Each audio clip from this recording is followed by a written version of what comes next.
Soy Asís Timmermans, he escrito un libro sobre Podemos. Es un libro que intenta ser ameno, intenta ser novedoso y que de verdad es muy interesante, porque no es un libro que hable de miedo ni que hable de nada parecido, sino que explica el fenómeno Podemos en relación con la situación española. En partidos políticos, una de las cosas más perjudiciales que han hecho es establecer una especie de monopolio de la política, en el cual es lo que los economistas llaman una estructura perversa de incentivos, es decir, no sube el mejor, no sube el que mejor habla ni siquiera, es decir, que en un partido político un secretario general o un comunicador sea una persona que no sabe hablar o que cae antipático, es algo que en Estados Unidos o en Inglaterra no sería concebible, ¿verdad? Entonces, efectivamente, las personas un poco que salen en las cúpulas de los partidos políticos, esos son los frikis. No sé si Pablo Iglesias, si Monedero, si Errejón son gente normal, algunos no lo son, han hecho cosas muy raras,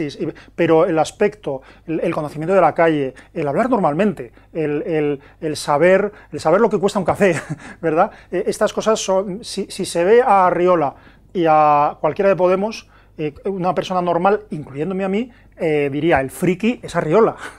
Esto es, ¿no? Y a veces me dan ganas de que en vez de hablar en un foro de encorbatados en una televisión, dijeran lo mismo en cualquier lugar en la calle y que las personas les dirían, perdone, usted es el raro, usted es el que no entiendo, usted es en el que no confío. Esto es así, y en este sentido, claro, creo que los partidos políticos grandes pues, son culpables porque no puede ser. El PP y el PSOE tienen miles de personas estupendas, normales, atractivas, brillantes, inteligentes, estoy seguro, tiene que haberlas. ¿Por qué los que están dirigiéndolo, los que dan la cara, son gente que no cae bien ni puede caer bien, porque son gente un poco pretenciosa, ¿no? Sí, es verdad que son activistas de extrema izquierda, es verdad que han dividido a la izquierda, pero también es verdad que esa operación lo que ha conseguido es radicalizar la vida política española. Hacer un diagnóstico como el que ha hecho expresamente los expertos en comunicación del Partido Popular, hacer un diagnóstico cuya resolución sea conseguir un 34% del electorado como forma de ganar, es un diagnóstico grave, equivocado, irresponsable. ¿Cómo se le puede decir al votante del PP, que no se le dice, se le oculta, cómo se le puede decir, oiga, mire, voy a apoyar fuerzas de izquierda radical, como forma de conservar el poder? No, si tú crees en tus principios, y creo que debes de creer en tus principios, debes de intentar explicar cuáles son, intentar convencer a la gente. En vez de eso se ha hecho pura estrategia electoral, una fuerza política, y más en un momento de desesperación, de problemas grandes, una fuerza política tiene que tener un proyecto ilusionante, tiene que intentar crear confianza e ilusión en la gente. En este momento, toda la estrategia, por ejemplo, del Partido Popular es crear miedo a Podemos, porque son comunistas, sí, son comunistas, porque son radicales, sí, pero ese no es el problema es que la gente confía más en esos que en ti. Y el Partido Socialista yo creo que anda perdido desde hace mucho más, su responsabilidad es muy grande, bueno, yo explico en el libro, un epígrafe le llamo, cuando el Partido Socialista puso a sus jóvenes en manos de la izquierda, es decir, en manos de la izquierda radical, es decir, el Partido Socialista nunca ha creído en la moderación, aunque la haya ejercido. El Partido Socialista ha educado en sus jóvenes en una especie de nostalgia de lo que de verdad haríamos si pudiéramos. Y entonces lo que de verdad haríamos si pudiéramos es lo que se muestran decididos la gente de Podemos a hacer. Es decir, al votante del Partido Socialista, al votante sobre todo joven del Partido Socialista, le cae mucho mejor Pablo Iglesias que Pedro Sánchez. Y eso es porque le han educado para que le caiga mejor. Esto es de Asterix, que es la cultura occidental, ¿no? Cuando dicen, claro, sin ninguna razón, estos galos, o sea, les invadimos, les dominamos, les esclavizamos a sus mujeres y sin ninguna razón van y se rebelan contra nosotros. Me consta que una periodista trasladó una lista, esto es un dato irrelevante, pero trasladó una lista de tertulianos en los cuales estaba incluido Iglesias a una televisión privada para que lo incluyeran. En fin, el resto que me constan son rumores, pero lo que no son rumores es la frase de Arriola y el diagnóstico de que la presencia en medios de Pablo Iglesias ha sido un factor positivo para las elecciones, para el Partido Popular, perdón. Por ejemplo, es decir, en agosto hace 3 días, en verano, una altísima institución del Estado, cuyo nombre no voy a decir, pero que es presidente del Congreso, comentó a unos compañeros en una comida que gracias a Podemos habían ganado las elecciones europeas y que estaban muy contentos de eso. Que alguien vea un resultado electoral en el cual la derecha, representada por el Partido Popular, termina siendo minoritaria. Todas las fuerzas de izquierda son mayoritarias y además son más mayoritarias que nunca. Que eso se vea como positivo y que sea además, no resultado, pero que haya sido ayudado por el Partido Popular, no solo es un error, es un escándalo de todo tipo. Pablo Iglesias es un comunicador, sobre todo, y entonces se da cuenta de que él quiere superar esa vieja aspiración de la izquierda radical, del Partido Comunista, para entendernos, que pensaba que solo podía aspirar desde el 77 a obtener un 20% como mucho de los votos. Él quiere gobernar y para eso quiere tener mayoría y mayoría absoluta. ¿Cuál es la forma? Disputar esos conceptos que derecha e izquierda han abandonado. Evidentemente, la decencia y el patriotismo son dos conceptos que la derecha no utiliza desde hace años. Son conceptos que casi hace muchos años solo utilizaba. De decencia solo lo utilizaba la derecha y solo cuando se dirigía a ciertos sectores. Pablo Iglesias se da cuenta de que eso es un concepto que puede convertirlo, que puede redefinir a su favor y que puede, por lo tanto, obtener un voto pues, de derecha moderada. Es que lo obtiene y lo va a obtener. Y en cuanto a la izquierda, es claro, la izquierda ha abandonado digamos, esa radicalidad democrática, que podía ser un valor positivo de la izquierda en un momento dado, ha abandonado esa idea de la libertad radical y Pablo Iglesias puede tranquilamente disputar esos conceptos, incluso el de patriotismo, ¿no?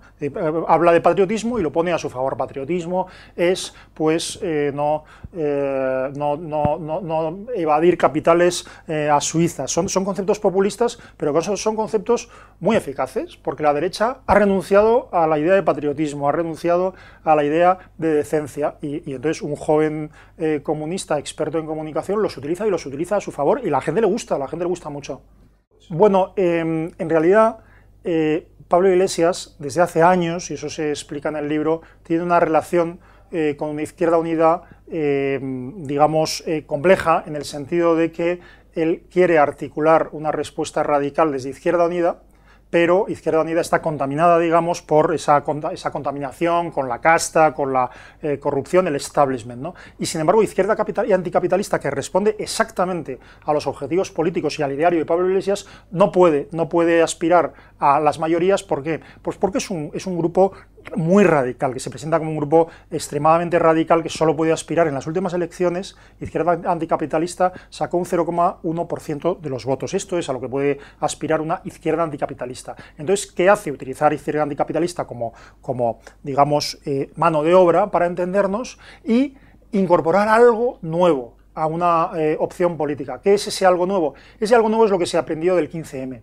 Ese algo nuevo es incorporar a una opción política las demandas insatisfechas, las demandas frustradas de los españoles. ¿Cuáles son? Aunque sean a veces populistas, ¿cuáles son? Vivienda, empleo, en fin, inseguridad de todo tipo. Y las respuestas son muy simples, son respuestas tipo 15M. Entonces, esas son sus banderas. Las banderas radicales las ha sustituido por las banderas de esos movimientos sectoriales. Si no hay un problema de vivienda, ¿qué vamos a hacer con respecto a ese problema de vivienda? Darle vivienda a todos. Así de simple es la respuesta. Si hay un problema de paro, ¿qué vamos a hacer? Dar empleo a todos los españoles y prohibir a las empresas que despidan a la gente. Son respuestas muy simples y eso lo aprende del 15M, del movimiento del 15M, de ese movimiento en el que personas realmente dañadas, realmente temerosas de su futuro, que realmente lo están pasando mal, que realmente tienen miedo de su futuro inmediato y del de sus hijos, buscan respuestas. Entonces Pablo Iglesias aúna todos esos problemas sectoriales y los convierte en una acción política. Las banderas comunistas ya no nos sirven, no son lo que sirven. Lo que nos sirven son las banderas de las necesidades de la gente. No todavía. También digo que en este momento es más acertada la figura de Albert Rivera que la propia figura de Ciudadanos, porque Ciudadanos se configura como una fuerza regional en catalana y es muy difícil trasladarla a una opción nacional. Pero verdaderamente, ¿qué es lo que teme Podemos? En ese sentido lo explico. Lo que teme son los líderes que sean cercanos, que sean bien vistos por la gente y que no estén corrompidos, digamos, por un pasado ligado pues, a la corrupción, a la crisis, etcétera. En ese sentido, Albert Rivera es desde luego una figura, Albert Rivera y en general la gente de Ciudadanos son figuras muy temidas por los de Podemos, también lo son Vox, lo que pasa es que Vox no ha despegado, ¿verdad? Pero personas que, manteniendo una ideología sin complejos, no se ven mezclados en esa corrupción y en esa defensa, digamos, de los potentados frente a los pobres, pues eso son cosas que le preocupan obviamente a Podemos, porque Podemos lo tiene muy claro, su oportunidad, y ellos lo dicen expresamente como comunicadores, ellos lo dicen en sus círculos, nuestra oportunidad es la crisis y es la corrupción. Nosotros no existiríamos, dicen Podemos, no existiríamos sin la crisis y sin la corrupción. Por lo tanto, este es el momento de consolidarnos como una fuerza no solo alternativa, sino como una fuerza de gobierno. Todo lo que no represente crisis y corrupción es una amenaza para Podemos. Y por lo tanto, Albert Rivera, en este momento, y Ciudadanos, en este momento es lo que más daño puede hacer a Podemos, y ellos lo saben y lo dicen. A ver, no es que ninguno sea tonto, pero Monedero es un tipo, entre comillas, que ya ha vivido los fracasos como asesor de Llamazares y de Izquierda Unida, y bueno, nada más, es un activista clásico y se le nota, tiene mucho resentimiento. Es decir, el problema de Monedero es que tiene mucho resentimiento y que incluso en un momento como este, en el que Podemos está moderando el lenguaje y moderando el mensaje, en un momento en el que para conseguir el poder lo que está haciendo es no decir ciertas cosas, a Monedero le cuesta muchísimo no decirlas, porque es un personaje muy visceral y como con muchos... es un poquito inestable, en mi opinión, en cierta medida, y entonces es incapaz de decir ciertas barbaridades de vez en cuando, pero su virtud es haberse dado cuenta de que hay un personaje que se come la cámara, ¿no? Como dicen los profesionales, que hay un personaje que verdaderamente inspira simpatía, cercanía, y que además maneja esa ideología y esa estrategia que no es muy compleja, pero lo maneja con mucha soltura y muy bien, ¿no? Y ese personaje es Pablo Iglesias. Entonces Monedero está encantado, porque sabe que Pablo Iglesias es la opción que con la que siempre ha soñado. Hay una cosa que aconsejo muchísimo a los televidentes, ¿no? Y es que vean los discursos de Monedero en Venezuela. Cuando él va a Venezuela da unos discursos y él allí se convierte en el más radical de los chavistas, e incluso reprocha al gobierno de Venezuela y a los chavistas no ser más radicales, ¿no? E incluso hay una anécdota, en una ocasión unas personas cercanas al círculo de Chávez se quejaban de que el español está causando muchos problemas, porque le está diciendo al comandante que tiene que salir a pegar tiros a los manifestantes en vez de ser tan moderado. Es decir, ¿qué le ocurre a Monedero? Pues que Monedero ha vivido un sueño, que es el sueño de ser un revolucionario. ¿Y dónde lo ha vivido? Pues en Venezuela, con cargo a los presupuestos públicos venezolanos, etcétera, ¿no? Entonces, bueno, él es un sueño que ha vivido en Venezuela, pero quiere vivirlo en España. Él es consciente de que solo puede vivirlo, digamos, a la vera de un caudillo. Y ese caudillo, para él, es Pablo Iglesias, porque es, sobre todo, un comunicador muy eficaz. Sí, bueno, Berstringe siempre he opinado que es un personaje sobrevalorado. Bueno, tengo una duda sobre Berstringe. Esto no sé si se puede decir, pero ahora que no nos oye nadie, Berstringe siempre fue un personaje muy ligado, incluso familiarmente, a los servicios secretos españoles. Ya su padre trabajó para ellos, y Jorge Berstringe trabajó para OTSA, que fue una entidad creada por los servicios secretos españoles en los albores de la transición. Mi única duda es si desde el año 86, desde que Berstringe se reinventó a sí mismo cuando le expulsaron de Alianza Popular y quiso inventarse como un nuevo comunista o algo parecido, mi única duda es si Jorge Berstringe sigue trabajando para los servicios secretos españoles. Yo tengo la impresión de que sí, pero vamos, no pondría ninguna mano en el fuego para ello. Entonces es un personaje divertido. Hay una cita en el libro, ¿sabes?, está lleno de citas, y hay una cita muy divertida en el libro, que es que Jorge Berstringe alaba a los personajes que en Francia y en España están respondiendo a las demandas del pueblo, y entonces cita expresamente que en Francia quien responde a las demandas del pueblo es Marine Le Pen, la líder del Frente Nacional ultraderechista, y en España Pablo Iglesias, el líder de Podemos. Pero Berstringe es un personaje secundario, y ni siquiera él, la primera vez que le invita a Pablo Iglesias a la tuerca, ni siquiera recuerda haber dado clase a Pablo Iglesias, y eso lo dice Pablo Iglesias hace años. Si ahora dice lo contrario, miente. ¿Cómo tomaron la gente de Pablo Iglesias la facultad? Bueno, lo tuvieron fácil, porque en mi opinión se dejó que digamos, un cierto ambiente de violencia ambiental provocado por las organizaciones políticas de extrema izquierda se enseñoreara de la Facultad de Ciencias Políticas de la Complutense. Y en un momento en el que los gobernantes de la Universidad Complutense y de la Facultad de Ciencias Políticas eran gente cercano al PSOE, gente normal y corriente, como Patxi Aldecoa, que puede estar uno de acuerdo o no con él, pero que es gente, digamos, civilizada y de un partido que respeta la Constitución, no quisieron, no se atrevieron, digamos, a instaurar pues, la libertad de expresión que debe haber en una facultad de Ciencias Políticas y en cualquier otra facultad. Ellos se convirtieron en dueños de la facultad, y al más mínimo problema administrativo y legal que les pusieron los gobernantes, eso fue suficiente para derrocarlos. Es decir, literalmente, eso lo describo en el libro, tampoco es secreto, aunque cuento muchas cosas al respecto, literalmente consiguieron tomar la facultad, poner como decano a una marioneta, que es Heriberto Cairo, director de la tesis doctoral, por cierto, de Pablo Iglesias y de Íñigo Errejón. Ese es el decano de la Facultad de Ciencias Políticas. Una anécdota entre las muchas que cuento en el libro. En una semana, en una ocasión en la que una organización cercana a Contrapoder, a la organización de Pablo Iglesias, asaltó la capilla de la Facultad Complutense, un grupo de chicas, no sé si eran alumnas, se medio desnudaron y entraron en la capilla, en fin, creando un escándalo. Eso lo amparó Heriberto Cairo, el decano de la Facultad de Ciencias Políticas. En la misma semana se celebraba un seminario en la facultad celebrando el establecimiento de relaciones diplomáticas con Israel. Heriberto Cairo prohibió ese acto, alegando que no era oportuno. Eso es Heriberto Cairo. Heriberto Cairo no es más que un personaje intelectualmente muy modesto, muy secundario, pero ha sido puesto por los que mandan, que son las fuerzas radicales en la Facultad de Ciencias Políticas de la Complutense, para que les deje hacer y para que les subvencione, por cierto.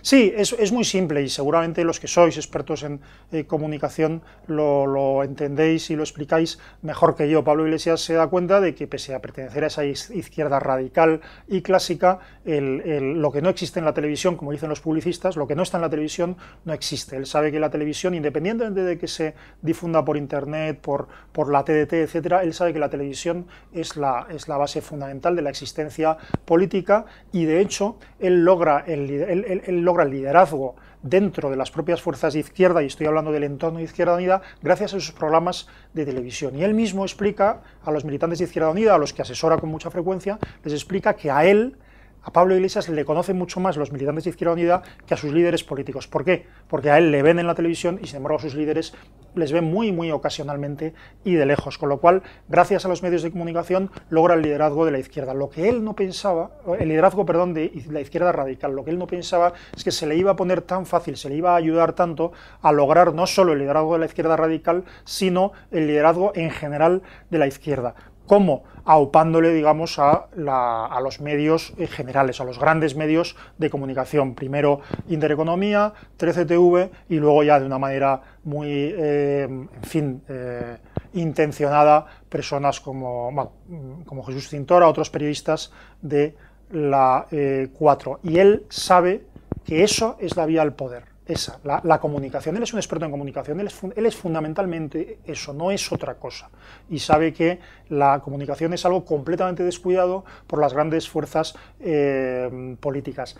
Y en los medios de comunicación consigue una cosa tremenda, es que le conceden la representación de la izquierda. Las grandes cadenas le conceden la representación de la izquierda, con lo cual él sabe ya desde un momento muy temprano que ya es el líder moral de la izquierda, porque en los debates públicos que se producen en televisión, los representantes de la izquierda o no van o le dan la razón. Hay un momento, lo cuento, es muy divertido, a mí me parece muy divertido, en la que un líder un comunicador de la izquierda o un representante de la izquierda, ante una cosa que dice Pablo Iglesias en televisión, responde: bueno, yo no tengo nada que decir a lo que dice Pablo Iglesias. para sus adentros, y luego lo dice explícitamente, dice, ya tengo la representación de la izquierda, ya soy el líder de la izquierda.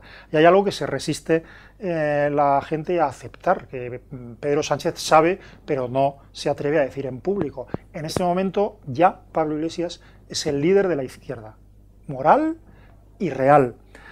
En este momento, ¿qué están haciendo las televisiones? Concederle el papel de líder de la oposición antisistema. Ahora mismo le están concediendo eso. Por una parte está los que están ligados de alguna manera con la crisis económica, la corrupción, lo que no funciona. Bueno, pues las televisiones grandes han concedido a Pablo Iglesias el papel del líder de lo que se opone a eso.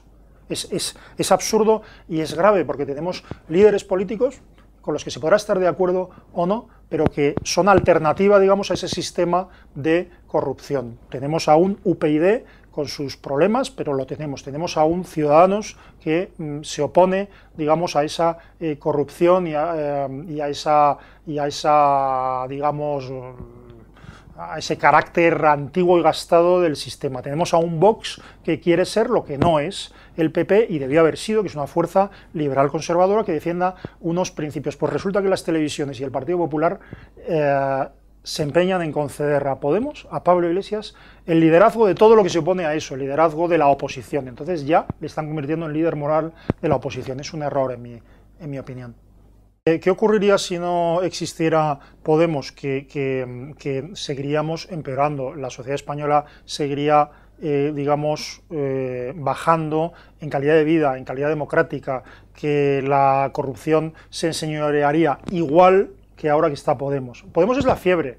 Lo que pasa es que es la fiebre que avisa de la corrupción del sistema. Solo un sistema tan corrupto y en el que tanta gente lo pasa mal, mucha gente lo está pasando mal por muchos motivos, y además de pasarlo mal, se ríen en su cara, Podemos es la fiebre, Podemos es lo que demuestra que ese sistema está acabado y que la gente prefiere confiar en una fuerza radical y populista que en unos personajes que le dan asco. O sea, esto es muy fuerte decirlo, pero frente al asco, el miedo no puede nada. Es decir, los políticos del sistema, los políticos que están ligados a esa corrupción que se ha enseñoreado de la vida política española, provocan asco en la gente. Entonces, frente a eso, ¿qué les quieres? ¿Infundir miedo a Podemos? Eso es completamente imposible. Podemos es la fiebre, pero la fiebre que, como no se tomen medidas, puede matar al paciente. En realidad Podemos, yo lo digo, es el producto más refinado del régimen político de 1978. Es un producto que viene de ese régimen, es el peor producto de ese régimen. Entonces, defender en este momento, eliminar sin más, enfrentarse a Podemos no puede hacerse, enfrentarse a esa fiebre no puede hacerse sin aplicar medicina. ¿Cuál es la medicina? La medicina es la regeneración total de la vida política española. El problema es que los protagonistas de esa vida política saben que ellos no pueden ser protagonistas de la regeneración porque no tienen credibilidad. Y claro, lo de suicidarse es una cosa muy dura, la gente tiende a no hacerlo, ¿verdad? Pero yo creo de verdad que hay una generación política que debería tener la grandeza de darse cuenta de que ha llevado al país a un callejón sin salida y que el mejor servicio que pueden hacer a España es dar un paso atrás y promover o apoyar a fuerzas verdaderamente, no digo a fuerzas, a personas, por lo menos, con verdaderas ideas de regeneración y que tienen credibilidad y que tienen ilusión por el futuro. En este momento, ni Partido Popular, ni Partido Socialista, ni Izquierda Unida, y no digamos los partidos nacionalistas, representan una opción ilusionante. Y en momentos como estos, verdaderamente, si no hay ilusión, no hay un futuro político para España.